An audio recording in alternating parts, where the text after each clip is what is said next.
pasal tha ngur khu ma then som pariat na ziak tu ma faka khiang te zan lam chu thlamuang taka hun mang liamin an puk bel chu alian tha hem boka thol hak hian an mua an mu thom po tha ham takani zam lianan nar tak mai chu puk chung chu a khok hian a khok rum thei hiala kol eng de to ti chuan ngur khu ma har zok chu arang takhian in beng kangin ne ma chuan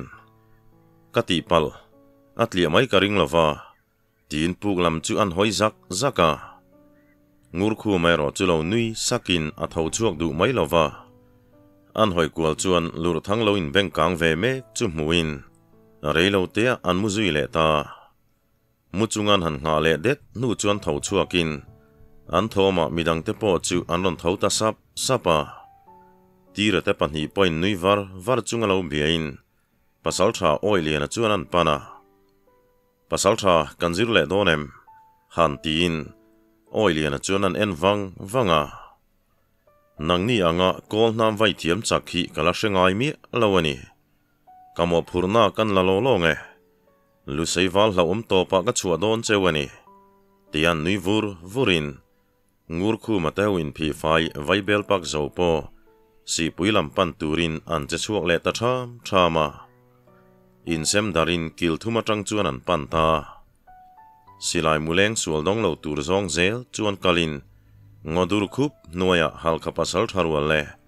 lusei pasal tharwal te anan tol sung mai zong hupurom tham takhi anni ve shim mai karlawa si pui kiang chu thlengin thompon dim zual ta dewa ngochung phei chu ala thim khup mai silan chian the nalaya chuan phim khur tak me chan hun siamin do thei tak chuan an thupil ka khloma niluron langtranin sate naw deuh te chu anon lor ta phak mai sakhi chal lian tha em mai phei chu ka ta na om khop hian a liana zam liana phei chu na tin deuh zuo nge chuti line an be seyang salianero chu aron in lar mai lova pasal thaton riat nga to do theina lian tak kolan ni boka chelo le kemu chur khopan an thun nu chuan boruak chu aron in thlak tran ta thomi chaile tlip churon nain chunglama chuan thelheron tlak zat boka pasal tharwal te chu mengko kokin thomi chai ti mai chu na ti buai phak to lo thau phurang tak mairon tel vero chu tor chelangai hle mai le reinilo an bei sei pha lo top thilan tong ta tumpang chal lian le akieng deuh pup to le ngal chu aron lor ta hlol mai pen ni pe ninan ding le chu ta akal to na nu le asir vel chu uluk takan enin chutiang hlir mai chuan si churon naya mautlung niom velin si chu la thleng lo ti chuan silai la puak hau lo maya ngur khu matelam chu lur thang chuan a mel sek to maya nakina zong ngur khu ma chuan a silai chu awan vor zong chuan ron lekin lur thang chu alu thing nar chung chuan an nui saka zamli na te hola chuan ngur khu ma tiang che chuan an silai chu salaman lek du hau lo mai le ngala chu vele lur thang chuan a thian te chumit mei kualin silai lek chuak ta halkha pasal tharwal ten an silai lek felin pahnin ake hmalaman tuma hei hi zong anti fo danani thole khata chunga puilu vek khoparing chuan silai puak ta silai pali aruala puak ani boka aring thakho mai chu tumpang chal em mai po chu op ropin aring ru tliak tel boka wang chuan a sop nuai maya lur thang lam chuan hoin lur thang po chuan an du sakna chu a hrethiama a silai chuan sole sokin nai set sota tang chuan a bek lama tangin a thluak po ngei tur chuan an non le sal maya chu vele ngur khu ma churan chuak ma saberin aron kuk ngal roi mai an vai mai chuan tumpang ruang kianga chuan anan lam takale zam lina lam zeilo le khorlu tuk chu kokin an nui thler duai to maya pasal tharwal nui zatlu ta wangin an mit tuet la phung mai ni an nui zazual puire nu chuan an sakeu ber po chu anan bel chianga lur thang chuan chiang zet mai tumpang ruang chuan nain an en vanga chuta halka pasal tha khum zo churon nain lalfapa I thang kim nani kan tongta khoi nge keiman bul kan tranange tin salu chuan rap chata ngur khu ma chuan rang tak mai lur thang churon nain unau pa thang chua pai ni tae tinaron pom kang nol mai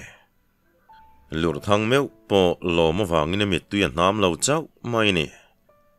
ngur khu ma le kol sa te hu chuan en kualin tuna zong nupui nei lam ka hoi ve thei don tae kapa kianga thang ka chua ma lo chu tin ka lo in tong tiam to ma se eng wanga min kian vek nge moi ni le tien kualin an nui vek ta ka zong oi lian bok mo tin van lam hoi chuan a ding ta wang maya zam lian ber chuan che ron lain khai ole tin arol lian pui mayan chua a chem hlai zet mai chuan tumpang lu chu am tak mai nan tana midang chuan rang taka pui ngalin zela chuan ngoi teu lo kiang deuh teu o helam zong ka kuta ni tinan phok zunga asa chu tam tham boka an kal non zong ngai ngei do ne zamlina chuan ma hruain abo pani ko chung chuan an kal lu mai zong avain me tak em bukan an thleng chu ne mate pani po an lo lom hle maya arang takatlan kirin kalwa chuan buk tuala an sa chuan thlen kim ta zela chuin ti thu thiamin aphur boka na chuan sem zunga lalle lalfapa po soilem lovina tirkual dor to mai ni sarep na turten siamin a then chuan an lo chan boka ani khat na anan lo tling ngal mai chu lom lo chi po ni lo chuan chumi zana zanrian han bar zet zong tumpang sarep waisol nena anan bar chu an puar tlang aniang an tol han pe ramani zan lamero chu salu chu laya hungin an lam hual mep maya lur thang berla chu aka po zenila min se lawang ti tur khopian a lim ve hle mai tuna zong alo chak ber mai tlangwa lai thang chua theini ve ta atuk lama sarep vil pain atam zok chuan bukan nga ka ngur khu ma chuan sakhi jang hangat kap lein sakhi chek nen zan ria an bar lea zan taman riak se zong an mum ho kung don ani an sarep nga fip nan zan khatan riak lea am tak mai hian pasal tha oi lian po chuan ne mate pani chu zan lama nun chana zir pui tlawa an ni pani po an thil zira chuan an rilrun pe boka an phur bok nen lang thei hian ma pon son chaka tuk thuan ten bar fel le te in muangin kholam hoi chuan bor zetin an chuak ta anin phur bor tlangin an sakeu ber chu lian tham boka ngur khu man sakhi ka bel ti lo chu sadang engma an lak bel lova rit viau te lo chuan sa chu sa ngangania an kalpui thei viau thomai numel keu lo ve tak zon chu ni se zong an ner ta veng le lenglen ar khuan hun om vela chuan kot chuin chir thlengin atha hruinga ber zam lian po athut ngoi hle dana an ha tlang hle ti chu chianga nakin dewa zong lur thang chu hanin thing harin ngur khu mate ho po chuan an silain ban sapa hal khalal fapa parbung lal ngur khu ma unau pa ni ta nge mai chuan athang kim na hla do chu parbung khokot chua chuan a cham talia liep maya chu zet zong khomi puya den dana dangzar mai khon bolmin upakhai chu lalin po lakai man lo ni chungin arang takin a thowa khai thangkim na hlado ningat mai tia phur tak chuna pen sau pok to maya khon bol dang te po chu rang taka lalina chon ron ka in kot chuala mai ro tumpang hlado chu an la cham ul maya chuta an lalpa ngur khum o ngei main sakhi hlado chu ron cham vele bokin mi panau pang mai ni lo tlangwal te thleng mai chuan có chua làm panin an liam ta zunga tumpang lui nan wang khuaron loi don ti chun chianga an ram chunga tumpang kai pon riat ngai lo an beise lo lutuk maya tumpang hol thu kan om ngot mai chu ngul khu ma te tan tak po chuan alom om dana thu shim maya reilo te atlangwal havin naupang te puin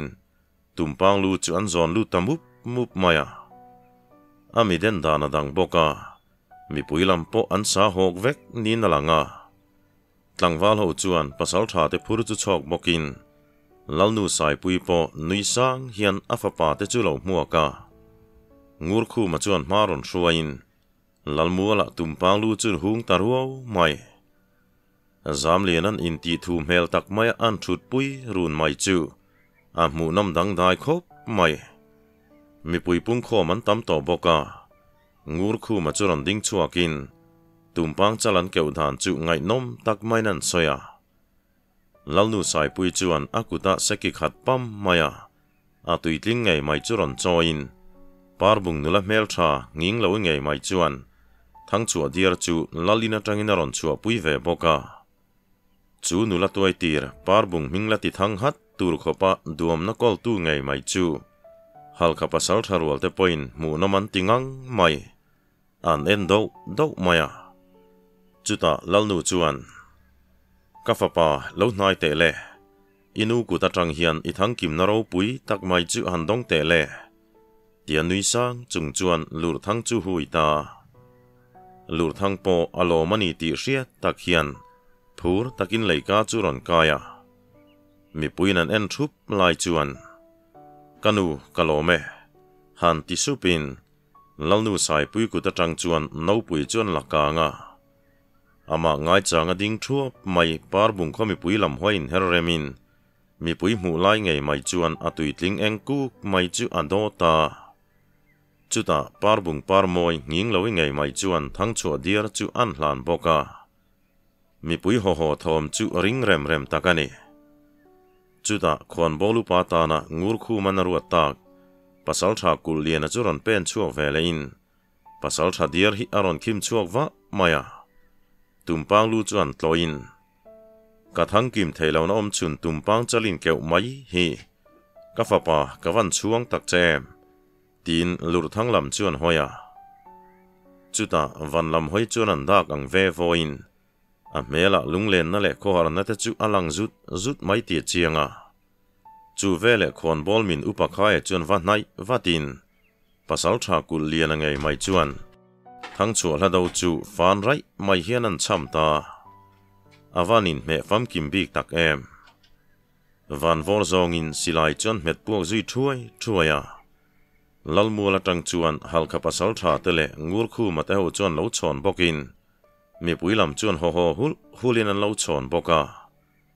chuta khon bol min upakhai chuan khoi nge kan lalnu kan khal ngat teang kan lalfa pathang chuan hi lom lo ali matan zong ka phal love naktu khowara salu ai naro pui ta kan nayang ka se chal ngei mai hi salu ai nan chuan ka thoe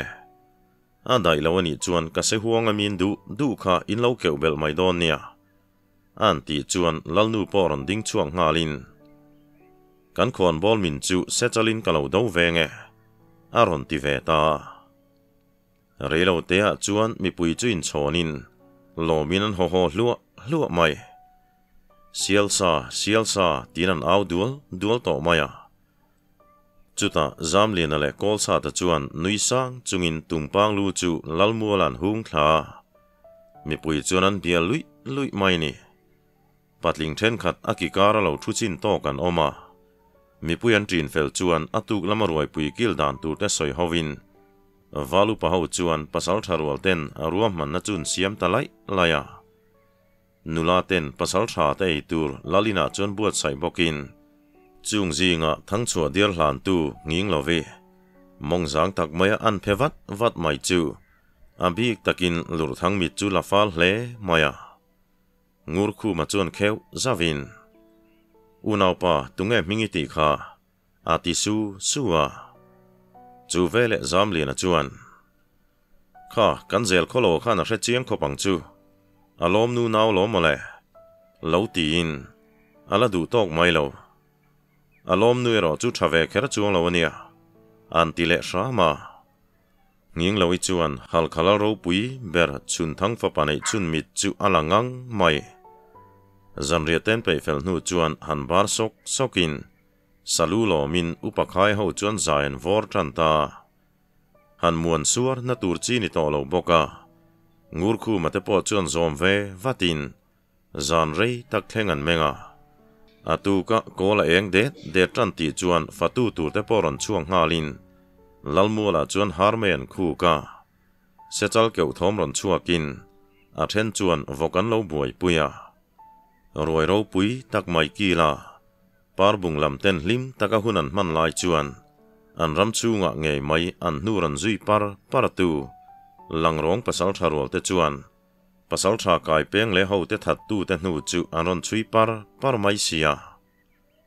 langrong pasal tharol te chuan an thian te phuba lak tumaron chuin an mongan hung me toni ti an shelova fatu ten ruen pe fel nu chuan kil zui mupin sa chu a thanem boka an puartlang khop mai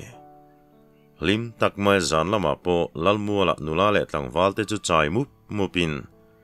zam lian alam thiam lo lutuk le lian bok si chu an hlim pui tlang te lur thang te ho po chuan chu tiang bo ruak chu an voi khat ton na ni boka kil khata chuan an lo su ve ui mai chu zan chu hlim taka mang liamin tu chuan an bar fela fere san hun om vela ni meu chuan langrong valten zam na nei map lovin parbung kwat chua chu anon thleng ve ta heti anga langrong pasal tharwal te anon lang thut mai hi ngur khu mate lur thang te ho po chuan an bei sei hau lova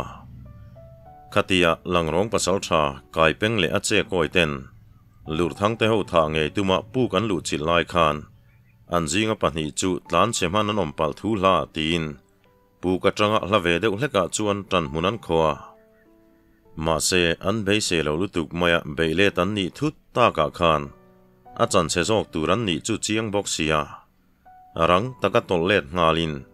a theiang angin ngur khu mate ho chu an bi zui ta chiang takan riat thei chu ngur khu male zam lian ming chu ni an mel pon chin chia chiang vio boka an wang kholama chuna chak theiang berale tin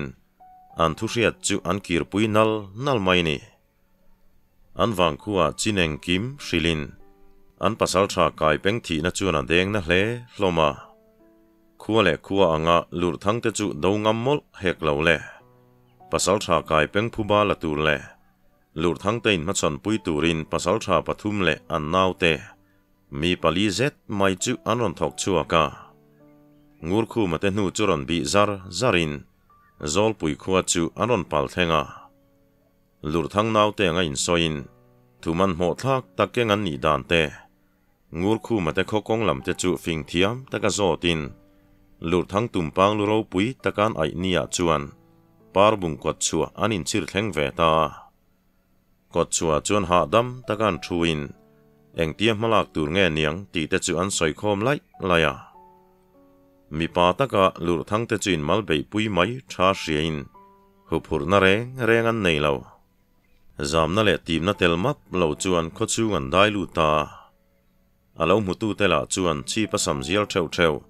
lur thang mi le sa ten ni ringin an lo tha en vel mai maya nakina zong lalmualan mu phak ta lalei ka pui lama vai bel pak tal chunga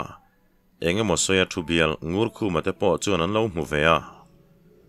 ngur khu man chung mi te uluk takan thlek chuan unaw pa in mi le sa ten niam tin an zota nitla turin aron chun deuh wanga akutanian hlia meu chuan an thlir vein ngoite kan mi le sa ten ni hau lo mai tin lur thang chu ding chuak ta ngur khu mateu po chu tho chuang ngal sapin in chung lama chuan an pen lu ta lu ka puya tang chuan ngur khu ma chuan lo thirin langrong walte po lalmuala chuan an ding ta thap mai chuti lai chuan khomi pui hok dak zual te po chu aron hnai ve me ka ngur khu ma chuan he khai kha khoilam wal ngei ni le Aeng duak an wang kuaron kai ngay ni. Tia lau zo chuan. Thu pe hel nei map lau hian. An zi nga kum lama u ber ti riat tak. Pasal cha nak lian an ti chuan. Kei ni hi lang rong val te kan ni e.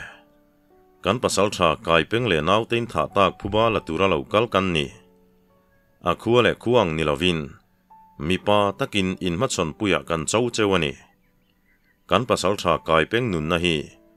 In nun na in thleng ve chu ngai don ani e. Aron titlang rong maya.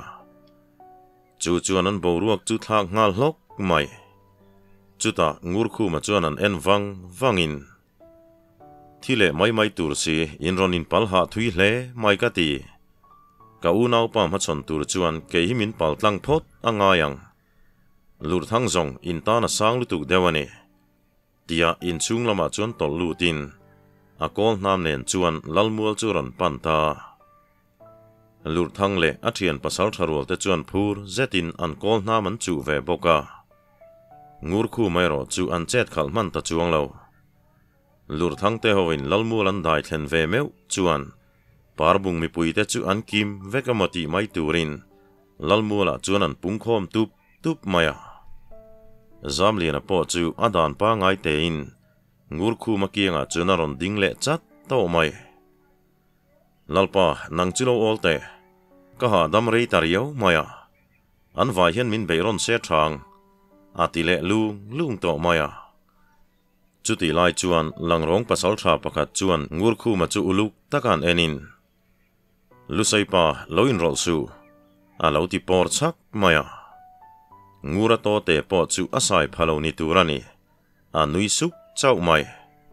Chuti lai chuan lur thang chuan. In pasal tha ver thele doi zep em te thlawang hau tum chuan iron pen ve chunia. Atu chuan nge min machon don chewa. Aron ti ve ngal maya. Langrong pasal tha ot liana pen chuarual chi chuan. Adan man rualo hian ngur khu ma chu pen chuak pok maya. Hei chuka chan pualani. Ti pa chuan a kol nam ne na bo ngala. Langrong pasal tha ot lian po chuan ngur khu ma kol nam chu lo dang lew zokin. Makti melzet hian ngur khu ma chuan ena. Eo, thi chak vio em ni. Tin a kol nam chu ron violet ve ta. Ngur khu ma kol nam ne na in tong trek sokin. Voi khat ve chu ananin bo lea. Langrong pasal tha po chuan ngur khu ma chim chin om chu aman thiam tatlat mai. A fim khur hle to maya. Chuti lain zamlian ala chuan. Adot le chu keima chanani o. Alo ti ve lu nga. Chuti lain ngur khu ma chuan. Ngoi te thiana ibe mi kanilawania. Hun tha ka peng cheu. Tuna hian in thiar filim ro. Han ti le rin. Chu langrong pasal tha ot liana chu an nui saka. Thi son ro. Ti tuar pa chuan ngur khu ma chu rang tak mai hian aron bo le ta. A kol nam chu ngur khu ma ngong zona chuan an vai popin. Sa fu lo renga in rin lo lai chuan. Ngur khu ma chu rang tak hian a lo ewa. Langrong pasal tha chuan a kol nam chu a vai tlang fua mai. Chu hun tha chu ngur khu ma chuan rang tak mai ron bo zui ngalin. Langrong pasal thai na tuma thelani tia hriat ruala. Ain herle tur chia chuan ngur khu ma kol nam phezok chu a hmu zonga hmu mana. Ma se bum tur chuan a tuani na dai to lawani. Parbung lal tuala chuan nun na nei to lo ti hriat tak hian. A thinglu bul tluk ta dop maya. A ngong atang chuan thisen ron chik chuak zuain. Mei chetan zong mu nuam tak chu ni don lawani. Chutia an thian le an pasal thani bok ot lian. Ngur khu ma an tluk taka chuan. Langrong pasal tha te chu an rak nok to maya. Arang tak hian an zinga pakhat chu aronin kho chu ve ngala. Ngur khu ma han bei ve le ngal mai atum lai chuan. Zamlian chuan rang takin ngur khu ma chu aron din hlia ngala. Keima ve to. Ring leng long chuan an tin. Chu langrong pasal tha chu amel arun maya. Parbung hi kan khual tha te tan atop thlengin kan ding thin. Ti pa chuan a kol nam lian le rol em mai. mi bik te ta na hum tura an ruam han lok thlap to mai chu an vai chuak ta le chu lang rong pasal tha po chu du lo te ma se ama ron bei tu thapek nalu tu ka wang chuan a tol hon ani ber maya chol ei pom lova zam lian an bo tak tak mai zong ring tak tak hian sa na lam tur chu soilo khlap mai le ngala tuna ding lama tuna ve lama tia asa na lam turan hril thlap te chuan angai nep zia chu atilang chiang hle mai sia duni sela olsam teina thal thei don ti hi a chiang renga alom nu paina lo thir ve ani tian hriat phei chuan a theinan lan tir ve hlek chu achak dewani that mai du lo chuan a kol nam hang chuan an sat bura a thapek chu na boka langrong pasal tha po atom tok mai nakina zong langrong pasal tha chuan a chem chu hum het zo talawa zam linan an vai le pop ta ka chuan a chem hum lai chu a leng tanol mai mi pui ho thom chuan ron zuin zam linan nuam ti zong takani le ta par bungwal kan zam ngai lo tuna o tin langrong pasal tha chu an tlan pel thuta hoi kir map lo hian a kol nam chu nung zong hian an vai pop mai zong kol sa ta chu ring zet mai hian a ron nui chuak ta ama zam lian a po chu nui hui chung chuan a ron in hera chu langrong pasal thalu chu thlo vok atum te reng nen a sa thel chiang em mai sia a chet chu ka chenal mole ti pa chuan an zuang thutin langrong pasal thain sa seng tum mek chu an sat oporop maya mi pui thom chu tha hem takani chu ti lai chuan langrong pasal tha le an hruai tu ve ber pasal tha nak lian chuan a mingmer mevin lur thang chu aron chau le ta chu ta zong lur thang po han nui sakin ngur khu mate chu an ena tuna zong tu ma loin rol to su han tin a chim chin an hriat lo hal khalal fa pa lur thang chu khomi pui ho chuan an ngai tu viau maya chu pasal thama chuan atluk lo reng an ring lo ma se a chim chin hra chiang tu ngur khu mate hoero chu loin sa sengin thun mun rem chuan vai bel an pak tal maya thir chang in khak ri sok kara ngur khu ma chuan a mu nom don tlat mai tin thun mun chu rem tha sau mai sia lur thang la chuan kol nam vai chu lo thiam hrep maya in ti lo top turin ti ni tin pasal tha nak lian chu anor phei zot mai langrong wal pali le dam te po chuan pasal tha nak lian chuan lur thang chu kongeng kima khan lo ani tian mu chiang ta thole khata chuan an zinga pakhat chuan lur thang chu anung lama tanga sa le top tum chuan a kol nam ne naron bo ta chu ti rual chuan kol sa ta chu au thotin amit sira phevoi a mu wang chuan rang takina lum sona lur thang dar chu zung chalchen vel chuna ka khloi mai chu mai chu ni lovin pathum la ding te chuan lur thang chu an boron ta chu vele kol sa ta le halka pasal tha te chu ron dok chuang hal zokin pasal tha nak lian le anau te ho chu an bei ve ta in malbeya pon ne lo tur tha maina anan boron ta ka chuan hun re ngai lo khop mai chu mai ni lovin par bung wal rual te chuan aron bo chil vele ta boka halka pasal tha rual te chu an ke le all der mai ni kar lova langrong pasal tha te chu nun na nei to lo ti hriat takin par bung lal tu la chuan pon chen hang khai payang mai hian an tlu koi ni noi maya chuta ngur khu ma chuan tikhan an ruang te kha ramsa te chotan va the thang ro chang beng bong chuan an tia par bung wal chu an man mo so khop mai mi pa takin beina tu la kan zuang lu done mati na kalaya han tha non le sak ka van chak em tia ngur khu ma chuan pun zui nangin alunga oilo hle ti hi chianga mi ruang te chu rang takat lang wal ho chuan seng ho in ngur khu ma po tuna chuan ain beng dai vele to zanin chu lalmula milula mang ole han tilau lavin tlang val ho phur zong takalo nia chu zan chu nuam ti tak chuan mangralin atuk lama kholam pandu to lur thang te ro chu lalnu sai pui berin milulam boruak kan zo fel chowa atuk le lama le ati tlatawangin muangin mong te chu anan hung le a parbung nula mel tharuna halkha pasal tharwal te chu antal ni leng ani ber mai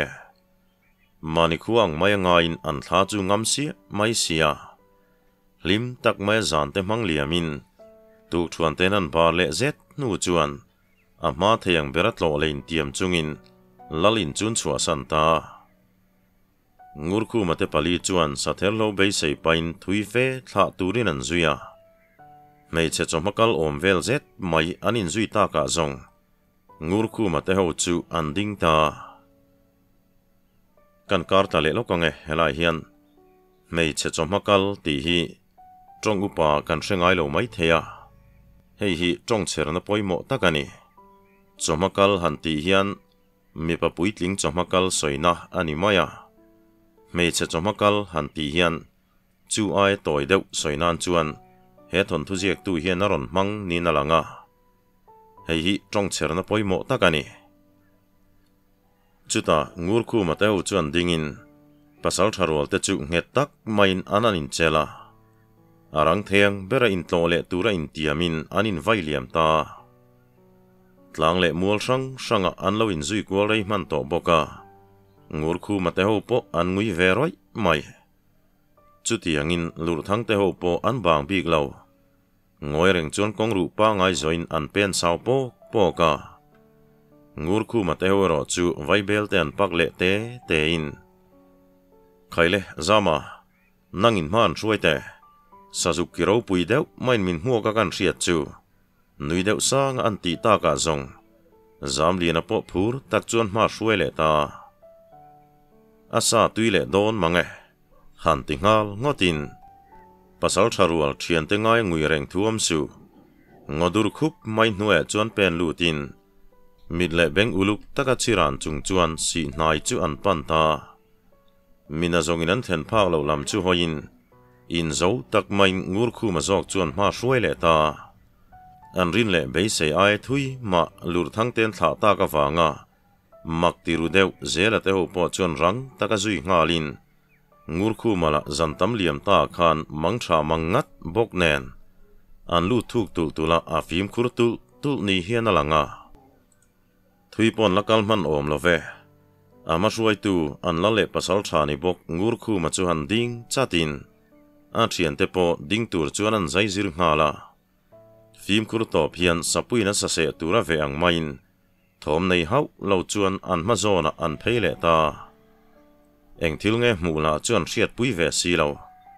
an lo bengong nga top maya chutia thom po chuangam lova ngurkhu ma liam nalaman hoi thap lai chuan a thleng phei man done mani ti turom vela hian silai puak ta thuai maya ari tang point chu silai mu chuan atuma thel lawani tia hriata zamliana chu phur taka che chu ngal mai an tum chu zela chuan lo dangin langak lokang anti thum data reilo tea silai rik na masa zok ai hla hreta chuan silai han puak le thorin chuta zet zong zamliana chu dan mini to lo chak lutuk mai chuan silai rik na lam hoi chuan duk ta pur maya midang te po chuan ve ngalin silai rik na lamero chu an thleng phei man ta lo ngurkhu ma chu aron kuk raya ama ai man mo zual sau chuan tlanin zamliana chu ngurkhu ma kianga thleng hmasa bera ngurkhu ma nui sang kianga Sazuki zaro pui em mai ati lui tai mati mai tura aki ro pui tak nena alo thal hut mainan hu chu ehe akap tak tin zamlina chu an virzuk zuka